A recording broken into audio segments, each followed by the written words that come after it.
The amount spent by governments on Scots, almost all of that in Scotland, but some spent on behalf of Scots outside Scotland, including defence, foreign affairs, paying for government debt. Subtract the tax take from the spend total, you reach an estimate of the deficit with which Scotland would have been operating last financial year if it were independent and if nothing else were to change. And it doesn't include any of the costs of the transition to becoming independent.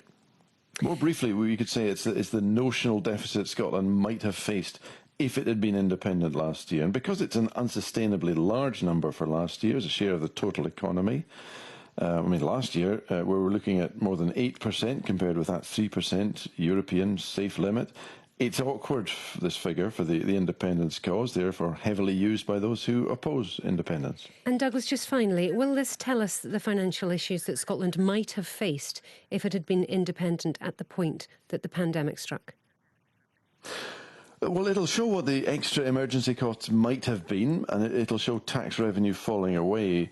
What it cannot show is the cost of borrowing all that extra funding if Scotland were independent. The UK Treasury can borrow quite cheaply. An independent Scotland, particularly if it were newly independent, would face higher borrowing costs. And the other issue that's already hotly debated is whether Scotland would have rolled out vaccines as fast as the UK, or if it would have been part of the European arrangements, which got off to a bad start. And GERS today will tell us nothing about that.